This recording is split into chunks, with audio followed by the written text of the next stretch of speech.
Should you sell your home to a builder? This is a question we get quite often because we specialize in this. We are sitting here in the city of Montgomery in Cincinnati, Ohio, which is one of the best suburbs in all of the city. But what's happening here in Montgomery, as are other suburbs across the city and really across the country, is there's quite a few different infill developments, small infill teardowns, which means somebody's tearing down one home to build one new one up, or maybe tearing down one to build multiple. So why I bring this up is because this is for a specific audience out there. Chances are, if you have a home that's in Montgomery, Madeira, Blue Ash, or areas like that, even High Park and Mount Lookout here in Cincinnati, there's lots there or homes that are sitting on lots that really actually may be best used to build a new home. So what does that mean for you? Maybe you own a property that has not been updated for a while. Maybe you're inheriting a property from one of your parents that's owned it for quite a while and hasn't put an update into it. So I'm here today to fill you in on, should you sell your home to a builder?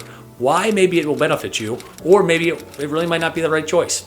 So let's dive into it real quick and share with you all the different pieces to this puzzle so we can help best inform you to make a good decision. So first off, let's explain what an infill area is. Infill essentially means here in Cincinnati in the I-271 corridor where an area has already been built up. Let's go back to that Montgomery example. Most of Montgomery has already been developed. There's a number of different communities over the 50s, 60s, 70s that have been built. Houses have been built out there. So there's not a lot of new development happening here. Of course, there's always an exception to that rule, maybe the Vintage Club or areas like that are being developed. So typically what you're seeing is it's a one for one. It's a house that's there, maybe it gets torn down to build something new. So in an infill neighborhood, what's not happening is there's not a lot of development, right? So what that means essentially is that people that want to build new homes have to come here and maybe buy somebody's existing home, tear it down to build a new one.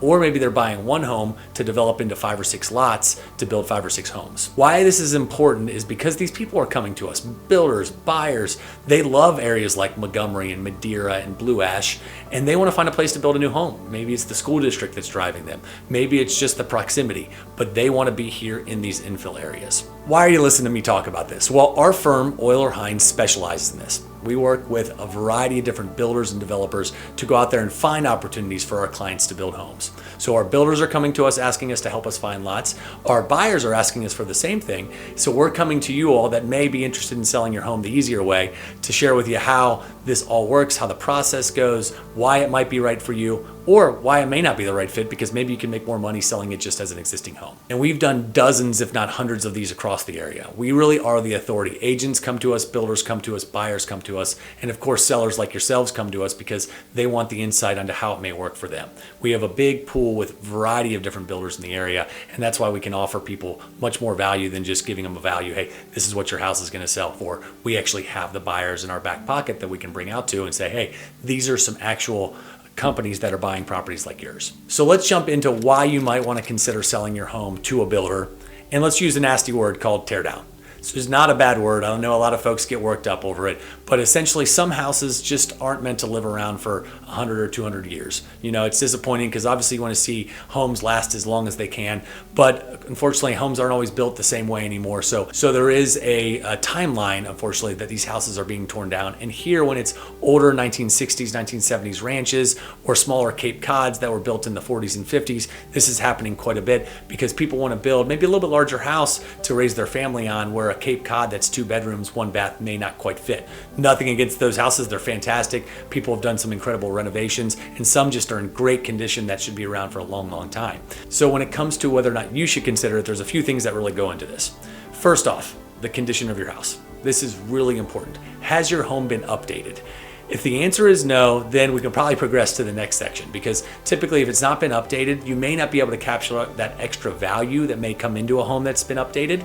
So that's really the first one to start with. The next is, do you believe that the value of your house is really in the land? Most often, if you're selling your home or your father or mother is selling your house or you've inherited it, you can look up and down the street and say, okay, you know what? There's a tear down there. There's a tear down there. Maybe this is something I should consider. So keep that in mind as you're looking. Just open up your eyes and you can look around and you can see it's happening. Most of the time, we're actually getting calls from sellers that are doing just that. And they say, hey, Mike or Bill, who's my father, who also does this with us. They say, you know what?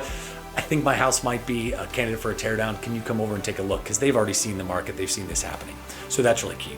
The next one is you may not want to put all the energy into really getting your house up and ready. Maybe there's just a lot of work to do. You have a lot of stuff in there. There's all these updates. You want to paint walls. You don't want to worry about the roof that hasn't been fixed in years. So you just say, you know what? I don't want to mess with it. I just want to sell it directly to a builder and make this really easy. That's quite often, a lot of times, why people come to us. Jumping into the next point is maybe there's foundation issues. Maybe there's some big ticket items that you cannot fix or you don't want to fix. Or if you do fix them, it's going to degrade the value of your land. And now you're going to be saying, okay, gosh, from what I could sell it for as a house, I really could sell it more as a piece of land. And that's a pretty easy calculation to do. The next is, as you're looking around, you're looking at the width and depth of your property. Those are two telltale signs. If it's adequate and it's able to be built on, then maybe that's another sign that you should be able to look at this. Jumping into a little bit further on that is zoning criteria. What is the zoning telling you what you can and can't do? Could you split your home into a couple lots? Or is it just perfectly situated with the way the grade sets and the setbacks are that really you can build a nice home on there? So those are all different pieces of criteria on there that are really important, but I'll leave with one more. Tax abatements are out there. I'll use the city of Blue Ash. Perfect example. City of Blue Ash has a great tax abatement that's really attracting people to do there. It's not just on new builds by any means, but there's new builds and there's renovations that are happening, so it's attracting people to the area. I believe it's an 8-year program over there. Any improved value above what you pay for it. So that's attracting people. Same goes for 52 neighborhoods in the city of Cincinnati, although I'll caveat because that's changed a little bit over. So these are all just reasons why maybe you should consider it. Get somebody out there like ourselves to give you a value. So let's say you check a couple of those criteria and you're like, you know what, maybe I should consider selling my house to a builder. Again, maybe my house is a teardown. It's nothing against the home. It's just maybe that's the highest and best use right now, or you can make the most amount of money. And quite often money and convenience are two of the main factors as why people are selling their home this way. So when you look at this, the builders are able to offer maybe what conventional buyers can't. Now, this is not across the board where every single situation you're going to get these offers, but occasionally builders will offer you cash, no inspections, no contingencies, quick close, and one of our sellers' favorites sometimes is occupancy. You know, maybe you close on it and you get 30 days of occupancy or a week or two of occupancy where you can do this. We just had a property in Indian Hill recently where it was just that. Our builder closed in 30 days, quick cash closing. Then they let the folks stay in there for an extra 30 days. Keep in mind, that's not across the board. You can't just guarantee these. But builders, if it's on a desirable street, it's a reasonable lot that they love, they may be willing to offer these. And it's different for every circumstance because you got to make sure you have utilities and all of those sorts of things. But keep in mind, that could be a really good opportunity for you all. So let's use an example real quick. We recently had a property over in Montgomery, just right on the actual edge of Montgomery and Blue Ash. This owner had come to us. They actually inherited their property from another family member. And they said, you know what? We're looking at this property. We're not sure if the value's in the land or the house. So they called us and they said, hey, Mike, and actually Bill as well, can you come on by and take a look? We took a look at the house and looked at it and said, okay, you know what? There's quite a bit of work. There was a crack in the foundation. There was some issues there. But really, ultimately, they looked around and they said, you know, this teardown opportunity may actually be pretty good. So they said, hey, can you go out to take it to a bunch of builders and give me a good perspective on it? So we did just that. We took it out to builders. Builders were offering different amounts of money for the property. So it created a little bit of demand. Now, we did not list the property. We just took it out to a handful of builders that we do consistent work with. Another option is, of course, to list it on the open market as is, do that. But again, you have to think of the best strategy for your house. But in this particular circumstance, what was interesting is we took it about to a bunch of builders, but we also had a segment of buyers out there. Buyers sometimes will pay a little bit of a premium as opposed to some of the builders. And when I say buyers, let me clarify that. That may be the end user that's actually going to build a house for themselves. We were able to secure a buyer that paid a little bit of a premium because they really wanted this property. They wanted the flexibility to choose whoever they wanted as a builder. And they were able to buy the property higher than we even expected it to go. Just keep in mind that as you look at these and you look at the comps, you really got to take some of the fundamentals into mind. But really, there could be some opportunities out there because there's so many people out there looking for properties just like yours that maybe it's a builder, maybe it's a buyer offering just as good of terms on this kind of stuff. So let's turn the tables on this for a second. Occasionally, this may not be the right choice. So why might selling a home to a builder be not the right choice? Well, if you know us, Oyler Hines, we have two different divisions in our company. We have our resale arm, and then we have our new construction land arm, which we've been talking about this entire time. Our resale arm, which is actually working with our great agent, Scott Oyler, runs our team on this side, and him and our teammates will look at your house and we'll say, okay, you know what? As a typical home, just a nice, beautiful resale home, an existing home, you could get this. Maybe as a lot, you can only get this. So why would you go with the option of selling a home to a builder when you can actually get more as selling it directly as an existing house? Now, there's some things that come along with that. So value is, of course, the first one. But to do that, you do have to get your home presented. Yeah, it's a little bit extra effort, but really when it comes down to the effort, if you're making that much more money by selling it, maybe that's worthwhile. So that's really a key point and a key component to it, because value ranges. You really need to understand what you'd get as a tear down or as a new build option, or what you'd get as an existing house. And that really plays with just getting into the nitty gritty of each of the specific options to know what goes in there. A couple other reasons that it may not be the right fit. Of course, if there's a historical designation on your house, it's probably not going to be torn down. And maybe, let's just be honest, maybe it shouldn't be torn down. Maybe it's a gorgeous home, a lot of character, a lot of architecture in there, and you don't want to do this. Again, I'm going to go back to Montgomery. We are in the Montgomery Heritage District up here. There's plenty of homes around here that you can't tear down and you shouldn't tear down, just gorgeous pieces of architecture that you really need to keep. The second, you may just be against doing this sort of thing. Like, it may not just feel right to you, and that's okay. Ultimately, you're the owner of the property, right? So you get to choose how it works and how you'd like to sell it. Now, it doesn't mean you can control what somebody does after the fact, but ultimately that means you can list it as an existing home and put it on the market and sell it as is the traditional way, which is a great option as well. We're just talking about more of a specific direct to builder sale, which there's a lot of great things that come with it, but it just isn't the right fit for everybody. The last few key mentions on this front are, of course, what street are you on? Some streets are too busy to build on.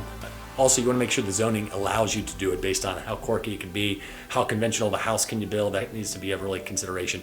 And do you have utilities? So again, these are kind of not complex details, but ones where you should probably get a professional or somebody that knows what they're talking about. Again, that's kind of why we exist, is to offer this understanding of what's going on. And you really need somebody like ourselves or a builder or some kind of trusted advocate that can help you on this front. So let's jump into the process. The process is really important, because just like you would do to sell your house through a real estate agent, or maybe you list your house as a FSBO, whatever you're looking to do, what do you go about? Do you just set a sign in the yard and hope people come? Well, that's one option, and one that actually works for some people sometimes. But if you want to be a little more calculated and strategic, you can do a number of things. One is you can call an advisor like ourselves, give you some input, get understanding of what the market's really dictating for a house like yours. What could you get for a teardown? Understand those types of details so you understand what to do. Now, you can do that one of a few different ways. One is you can just look at the market and just understand what's online, look at your resources that you have readily available to you, try to make your own judgment call. Or you can hire a professional to understand what you're looking at. A third option, which is what a lot of folks around here do because they know we have access to this, is just to pick up the phone and call us and try to get that information. But I'd always start there.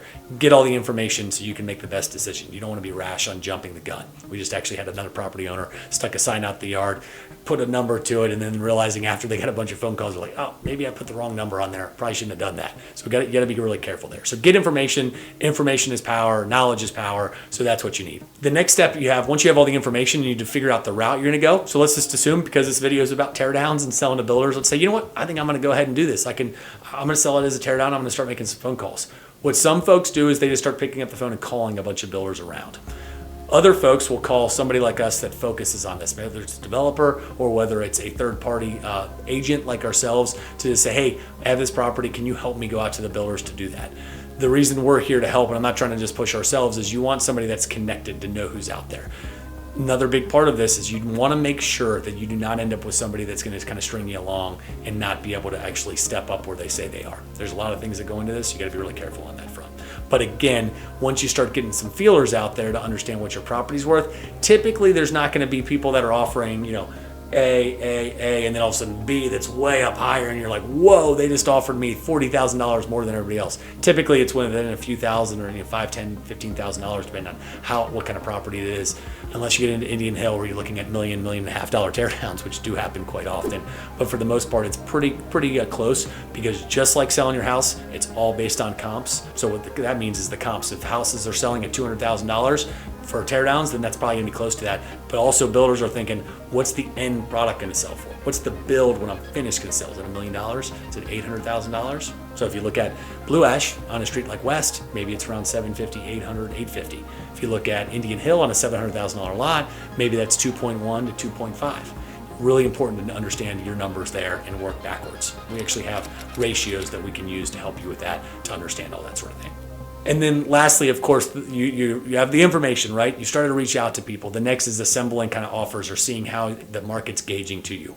That's really important. And again, why you need somebody that can help you with this. If you're super knowledgeable and you know how to do it yourself, you can write contracts, that sort of thing, fantastic. But if you don't, have somebody that's a trusted advocate. I'm using the term trusted advocate or advisor because that can be whoever in your life is important to you. It can be your son, it can be your father, it can be an agent, an advisor, a financial advisor, whatever it is. In fact, the example I used at the beginning of this video is that we actually were reached out to by the financial advisor of this person that had inherited a house because they didn't know where to start. Lastly, again, I think we explained who we are. Again, our firm is called Oyler, Hines of Coldwell Banker. And why this is important to you is because as you go through this process, you need to make sure you have the right people on your side. I think that goes for pretty much anything in life. But we're fortunate enough to work with dozens and dozens of homeowners, dozens of builders here in Cincinnati that trust us. A lot of them, when they get a property or a phone call from a person like yourself, they call us and say, hey, Mike, Bill, can you take a look at this lot? What does it look like? What's the pros and cons? What do I need to know? Because that market knowledge is so important. So let's end this with being here to be a resource for you, because that's really our goal. If you have a property that you think may be a tear down and maybe you should consider selling it to builder, we encourage you to reach out. There's no obligation there. Our firm, Oyler Hines, which is a real estate team here in Cincinnati with Coldwell Banker, would be happy to help. We do a number of different assessments and understandings of properties each week. We get quite a few phone calls with saying, hey, you know what, can you tell me what my property is all about? So feel free to reach out to me. My phone number is going to be right down there in the description, or you're welcome to email at mike@oylerhines.com. You can click and subscribe, watch more videos and learn more about this process, or do it the old-fashioned way. Pick up the phone, call us. I can be out there probably in the course of an hour or two, or my father can be as well. We're here to help you out. We're here to make tear down not such a dirty word, but rather have it work for you, and maybe it's an opportunity that you can capitalize on. So thanks for spending your time. Make sure you click and subscribe below, and we hope to talk to you soon.